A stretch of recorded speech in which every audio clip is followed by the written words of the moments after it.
Assalamualaikum warahmatullahi wabarakatuh. Baiklah, saya akan membahas tentang materi keempat, yaitu ilmu dan kebudayaan. Yang pertama, yaitu ilmu. Pengertian ilmu. Ilmu berarti suatu cara berpikir yang menghasilkan suatu kesimpulan yang berupa pengetahuan. Karena ilmu adalah produk berpikir menurut sistematika tertentu yang secara umum disebut berpikir ilmiah. Selanjutnya yaitu kebudayaan. Pengertian kebudayaan. Kebudayaan adalah hasil karya cipta atau pengolahan, pengerahan, dan penghargaan terhadap alam oleh manusia dengan kekuatan jiwa atau pikiran, perasaan, kemauan, imajinasi, dan fakultas-fakultas ruhania lainnya, dan raganya yang menyatakan dalam berbagai kehidupan ruhania ataupun kehidupan lahiria manusia, sebagai jawaban atas segala tantangan, tentuan, dan dorongan dari intra diri manusia dan ekstra diri manusia menuju arah terwujudnya kebahagiaan dan kesejahteraan atau spiritual dan material manusia, baik individu maupun masyarakat. Kebudayaan berarti mempelajari sesuatu soal dari kehidupan manusia, baik seorang pribadi maupun sebagai anggota masyarakat dalam hubungannya dengan alam sekitarnya. Karena kebudayaan adalah alam pikiran dan mengasah budi, juga mempelajari seluruh segi kehidupan yang merupakan pernyataan dari cara berpikir dan cara merasa masyarakat dan dapat dipahami bahwa seluruh segi kehidupan diliputi oleh kebudayaan. Pada hakikatnya, antara ilmu dan kebudayaan terdapat suatu panduan, karena dalam rangka pembangunan kebudayaan tidak terlepas dari nilai-nilai kandungannya. Selanjutnya yaitu hubungan ilmu dan kebudayaan dengan manusia. Dalam hubungannya dengan manusia, ada beberapa alternatif kedudukan ilmu, yaitu menjadi alat pengantar ke arah kesejahteraan manusia. Di samping itu, dalam hal pengembangan kebudayaan, ilmu mempunyai dua kedudukan, yaitu merupakan sumber nilai yang mendukung terselenggaranya pengembangan suatu kebudayaan dan merupakan sumber nilai yang mengisi pembentukan watak manusia, masyarakat, atau bangsa.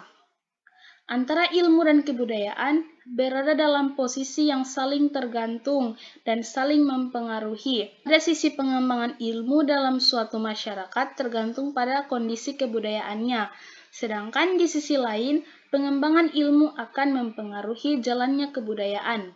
Dan dalam beberapa tipe masyarakat, ilmu dapat berkembang pesat, demikian pula sebaliknya.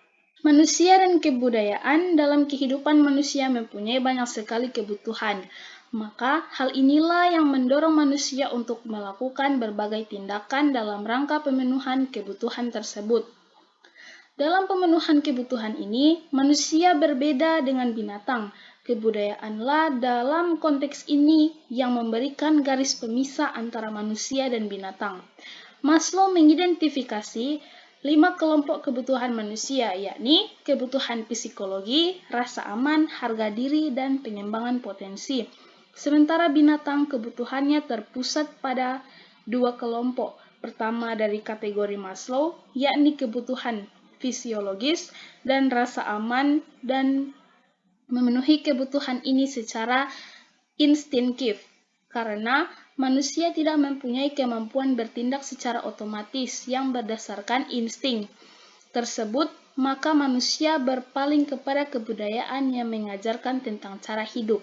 Ketidakmampuan manusia untuk bertindak secara instinktif ini manusia diimbangi oleh kemampuan lain, yakni kemampuan untuk belajar, berkomunikasi, dan menguasai objek-objek yang bersifat fisik.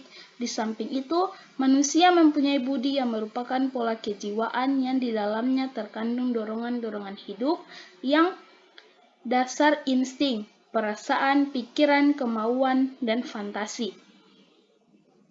Budi inilah yang menyebabkan manusia mengembangkan suatu hubungan yang bermakna dengan alam sekitarnya, dengan jalan memberi penilaian terhadap objek dan kejadian. Maka, Pilihan inilah yang menjadi tujuan dan isi kebudayaan. Nilai-nilai budaya ini adalah jiwa dari kebudayaan dan menjadi dasar dari segenap wujud kebudayaan. Kegiatan manusia dapat ditangkap oleh panca indera, sedangkan nilai budaya hanya tertangguk oleh budaya manusia. Maka nilai budaya dan tata hidup manusia ditopang oleh perwujudan kebudayaan yang ketiga yang berupa sarana kebudayaan. Sarana kebudayaan ini merupakan perwujudan yang bersifat fisik yang merupakan produk dari kebudayaan atau alat yang memberikan kemudahan dalam kehidupan. Dua pola kebudayaan dan ilmu yang bergulir di Indonesia adalah ilmu-ilmu alam dan ilmu sosial. Kenapa hal ini terjadi? Ini terjadi karena besarnya perbedaan antara ilmu sosial dan ilmu alam. Contohnya, jika kita belajar ilmu alam dengan subjek batu, kira-kira saat lain diteliti lagi, maka kemungkinan besar akan berhasil dengan nilai yang sama. Tetapi, tidak demikian dengan ilmu sosial. Dalam ilmu sosial bergerak lebih fleksibel dan dapat berubah sewaktu-waktu.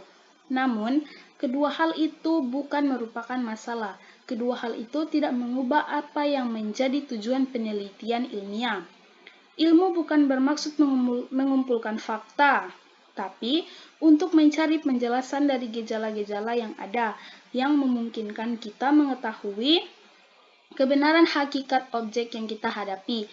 Ada dua faktor yang menjadi landasan suatu analisis kuantitatif ilmu sosial, yaitu sulitnya melakukan pengukuran. Karena emosi dan aspirasi merupakan unsur yang sulit, dan yang kedua, banyaknya variabel yang mempengaruhi tingkah laku manusia.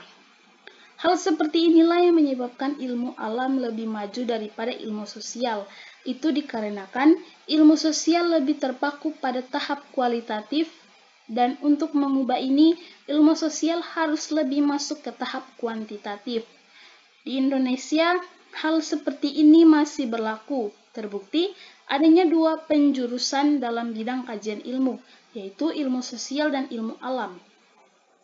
Dan dalam pelaksanaannya, ilmu alam selalu dianggap lebih bergengsi dibanding ilmu sosial. Itu membuat sebagian masyarakat kita terobsesi untuk masuk jurusan ilmu alam, meski mungkin lebih berbakat dalam bidang sosial, sehingga secara tidak langsung menghambat perkembangan ilmu sosial. Itulah hasil pembahasan saya tentang materi ilmu dan kebudayaan. Apabila ada kekurangan, saya mohon maaf. Billahi taufiq wal hidayah. Wassalamualaikum warahmatullahi wabarakatuh.